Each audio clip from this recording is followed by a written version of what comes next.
مسلمان تو وہ ہوتا ہے جس کے بارے میں آپ نے 50 مرتبہ علماء سے سنا ہوگا، وہ ایک جنگ جس میں زخمی پڑے اور ایک صحابی پانی کا پیالہ لے کر جاتا ہے، اس کے ہونٹوں تک لگاتا ہے کہ دوسرا چیختا ہے میں بھی پیاسا ہوں، اپنا پانی چھوڑ دیتا ہے، جاؤ پہلے میرے بھائی کو پلاؤ وہ مجھ سے بھی زیادہ پیاسا ہے۔ جب اس کے پاس پہنچا جاتا ہے تو وہ کہتا ہے، تیسرا چیختا ہے کہ میں بھی پیاسا ہوں، کاش میرا بھی کوئی رشتہ دار ہوتا۔ دوسرا پانی نہیں پیتا، تیسرے کے پاس بھیج دیتا ہے۔ وہ تیسرے کے پاس جب تک جاتا ہے اس کو اٹھاتا ہے، اس کے ہونٹوں پر پانی کا پیالہ لگاتا ہے، کیا دیکھتا ہے کہ اس کی روح قفص عنصری سے پرواز ہو گئی۔ وہ لوٹ کر دوسرے کے پاس آتا ہے، کیا دیکھتا ہے دوسرا بھی جہاں جہاں فری کے سپرد کر چکا ہے۔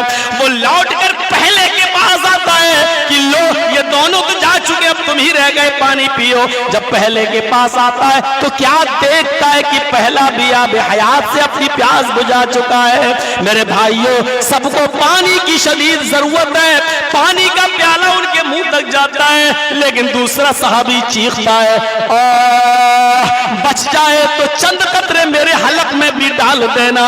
اس نے آواز سنی، تھوڑا سا پانی ہے میں پی لوں گا تو میرا بھائی کیا پیے گا؟ اس نے پانی نہیں پیا، اپنے بھائی کے پاس بھیج دیا۔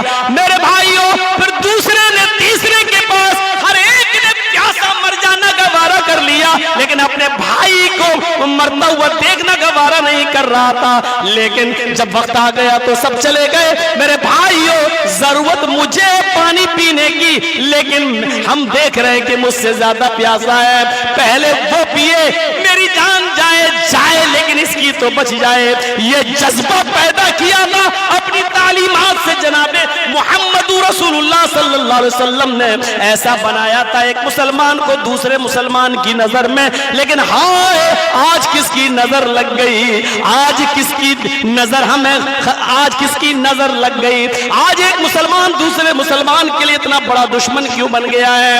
آج ایسا کیوں ہو گیا ہے کہ وہ ایک دوسرے کے مال پر اپنی نظریں جمانے لگا ہے؟ یا ایسا کیوں ہو گیا ہے کہ اس کو برباد دیکھنا چاہتا ہے اور اپنی روزی روٹی بڑھانا چاہتا ہے؟ یہ کمپٹیشن میں ایک دوسرے سے آگے کیوں نکلنا چاہتا ہے؟ میرے بھائیوں، قرآن کہتا ہے مال و دولت میں تم ایک دوسرے سے آگے بڑھنے کی کوشش نہ کرو، بلکہ وَسَارِعُوا إِلَىٰ مَغْفِرَةٍ مِّن رَّبِّكُمْ وَجَنَّةٍ عَرْضُهَا السَّمَاوَاتُ وَالْأَرْضُ وَأُعِدَّتْ لِلْمُتَّقِينَ۔ نیکیوں کے کام میں آگے بڑھو، سارعوا إِلَىٰ مَغْفِرَةٍ مِّن رَّبِّكُمْ، اپنے رب کی مغفرت کی طرف تم ایک دوسرے سے آگے بڑھو، اور اس جنت کے پانے کے لیے، اس جنت کو حاصل کرنے کے لیے ایک دوسرے سے آگے بڑھو۔ جس کی لمبائی و چوڑائی، جس کا طول و عرض زمین و آسمان کے برابر ہے، اعدت للمتقین، جو متقیوں کے لیے بنائی گئی، جو اللہ سے ڈرنے والوں کے لیے بنائی گئی۔ اللہ تو یہ کہہ رہا ہے جنت کی طرف آگے بڑھو، رب کی مغفرت کی طرف ایک دوسرے سے آگے بڑھو۔ ایک آدمی مسجد میں اذان ہوتے ہی پہنچتا ہے، کوشش کرو کہ تم اس سے بھی پہلے پہنچ جاؤ، اس میں آگے بڑھو۔ ایک آدمی ہے، کسی کو 100 روپے خیرات کرتا ہے، اس کو پتا بھی نہ چلے، اور تم 150 روپے خیرات کرو اور اس کو پتا بھی نہ چلے، علم بھی نہ ہو۔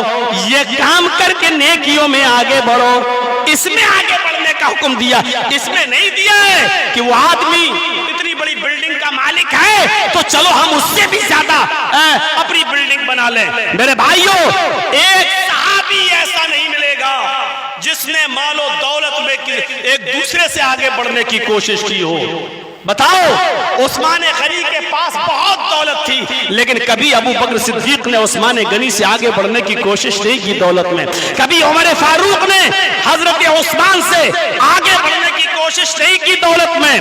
لیکن غزوہ تبوک کے موقع پر جب اللہ کے نبی نے فرمایا بہت ہی زیادہ سخت گرمی میں یہ غزوہ ہو رہا ہے، فصلیں پک کر تیار ہیں، پورے سال یہ فصلیں جب کٹیں گی اور بازار میں بکیں گی، اسی کی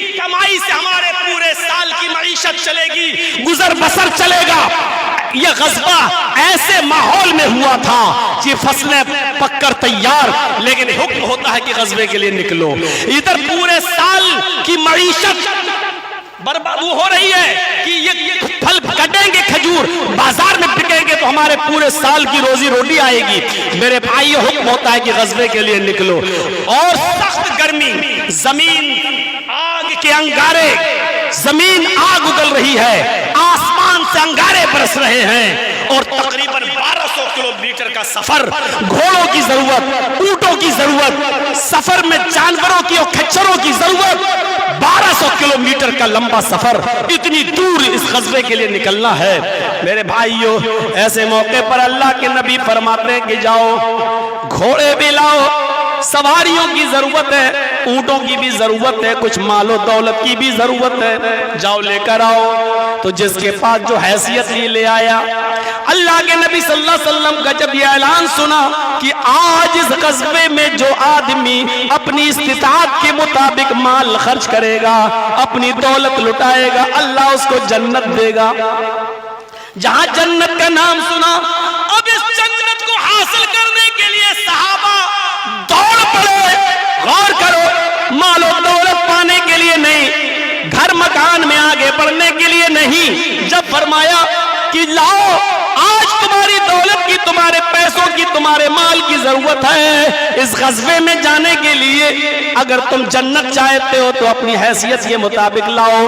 جب اعلان کیا تو سب دوڑ پڑے لانے کے لیے، ابو بکر بھی لائے، عمر فاروق بھی لائے، سب کا لایا ہوا مال ایک طرف رکھ دیا۔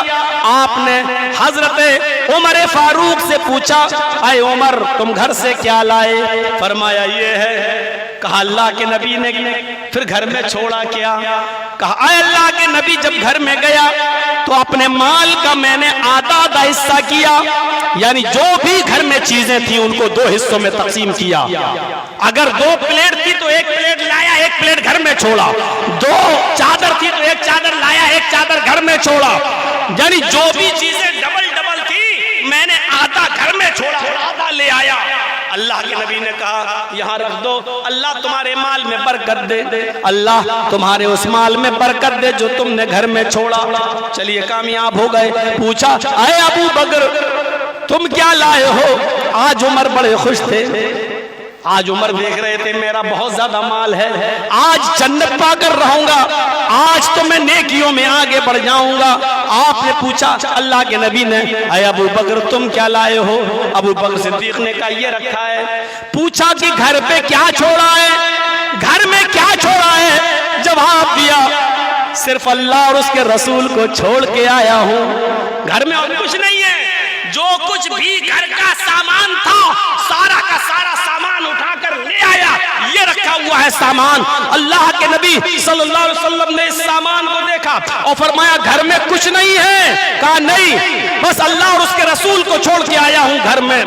اتنا سننا تھا، حضرت عمر فاروق نے نظریں آسمان پہ ڈالی، روتے ہوئے فرمایا اے ابو بکر میں دھوکے میں تھا، میں سوچ رہا تھا کہ آج میرا زیادہ مال مجھے نیکیوں میں آگے بڑھا دے گا، لیکن جو شخص اپنے گھر کا سارا مال اٹھا لایا ہو اور گھر میں اللہ اور اس کے رسول کی محبت کو چھوڑ کے آیا ہو اور کچھ نہ چھوڑا ہو، گھر کا سارا مال لے آیا ہو، اس سے میں نیکیوں میں کیسے آگے بڑھ سکتا ہوں؟ یہ میری بھول تھی، میں نیکیوں میں ابو بکر سے کبھی آگے نہیں بڑھ سکتا۔